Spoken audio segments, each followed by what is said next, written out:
बिस्मिल्लाहिर्रहमानिर्रहीम। तमाम food and family को अस्सलाम वालेकुम। आज हम आपके साथ शेयर करेंगे चिकन टोटिला रैप की रेसिपी, जो बनाने में बेहद आसान है। वीडियो को एंड तक देखें और चैनल को सब्सक्राइब करें। तो शुरू करेंगे हम। सबसे पहले हम 1.5 कप मैदा लेंगे और इसके अंदर हम 4 रैप आराम से बना सकते हैं। 1/4 टीस्पून अजवाइन है, जिसको हाथ की मदद से मैं क्रश करके डालूंगी। इससे अच्छा टेस्ट आता है हमारे इसमें डो में। साथ ही हम 1.5 टेबल स्पून घी डालेंगे। घी डाल के अच्छे से मिक्स करेंगे इन सब चीज़ों को। घी मिक्स करने के बाद नमक ऐड करेंगे 1/2 टीस्पून, और उसके साथ थोड़ा थोड़ा पानी डाल के हम इसको डो बना के रख लेंगे। डो हमारी तैयार है। इसको हम अब ग्रीस करेंगे। घी लगा के थोड़ा सा ग्रीस करके इसको रेस्ट के लिए छोड़ देंगे। हम तकरीबन 1 से 1.5 घंटा इसको रेस्ट देंगे। 250 ग्राम चिकन लेकर इसके छोटे छोटे पीस करके रख लिए। सफ़ेद मिर्च लिए मैंने 1/2 टीस्पून, वो ऐड करेंगे। और 1 टीस्पून काली मिर्च पाउडर ऐड करेंगे। हस्बे जायका नमक ले लें, 1 टीस्पून लिया है मैंने। 1/2 टेबल स्पून सोया सॉस है। 1/2 टेबल स्पून ही हमारा ज़ीरा पाउडर लेंगे हम।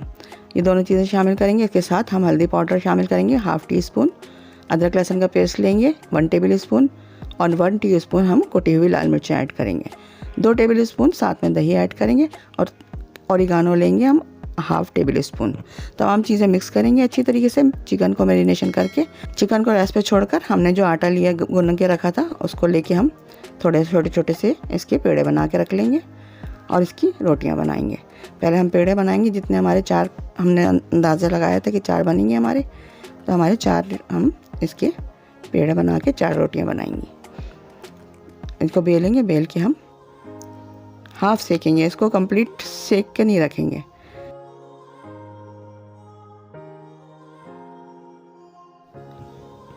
रोटियों को तवे पे डाल के हाफ सेक के रख लेंगे दोनों साइडों से, और कंप्लीट नहीं सेकेंगे। इसी तरह की मैं चारों रोटियों को कंप्लीट करके रख लेती हूँ। फिर ताकि मैं और आगे दूसरे स्टेप करूँगी। चिकन बनाऊँगी। चिकन की मैरिनेशन की हुई है। मैं तेल डाल के पैन में जो मैरिनेट चिकन है, हम इसको डाल के थोड़ी देर के लिए पानी डाल के छोड़ देंगे, ताकि हमारी चिकन गल जाएगी। छोटे छोटे पीस हैं, आसानी से गल जाएंगे, ज़्यादा टाइम नहीं लेंगे। हम इसको कवर करके 10 से 15 मिनट रख लेंगे। हमारी मैरिनेशन भी तैयार हो गई है। चिली गार्लिक सॉस है, हाफ रोटी पे हम इसको फैला के रख लेंगे, और बंद गोभी और मायोनीज को मिक्स करके हमने इसका मिक्सचर बनाया, वो भी फैलाएंगे। और जो बाकी मैंने चिकन बनाई है, इसको मिला के हमें ऊपर से चिली गार्लिक सॉस लगा दूँगी। तमाम चीज़ें मिक्स करके हम इसके ऊपर से अब इसमें हम चीज़ क्रश करके डालेंगे। चीज़ क्रश करके हम इसको फोल्ड कर लेंगे। फोल्ड करके हम एक पैन में ग्रीस करके इसको सेकने के लिए रखेंगे। सेकने के लिए रखेंगे, इसको कवर करके रख लेंगे। बिल्कुल लो फ्लेम पे रखेंगे, ताकि चीज़ भी मेल्ट हो जाए और रोटी भी हमारी सिक जाए। देखिए हमारी रोटी सिक गई है तकरीबन, और इसको हम कट करके दिखाएंगे आपको कि कितने अच्छा अंदर से टेक्स्चर बना है। बहुत मज़ेदार बनती है ये। आप भी बनाएं अपने घर में, इफ्तार में बनाएं, आम चाय पे बनाएं। बहुत मज़ेदार बनती है, बच्चों के लिए बहुत अच्छी डिश है। ये रेसिपी आपको कैसी लगी, ट्राई करके कमेंट्स करें। मज़ीद वीडियो के लिए यहाँ क्लिक करें, सब्सक्राइब के लिए यहाँ क्लिक करें। Thanks for watching.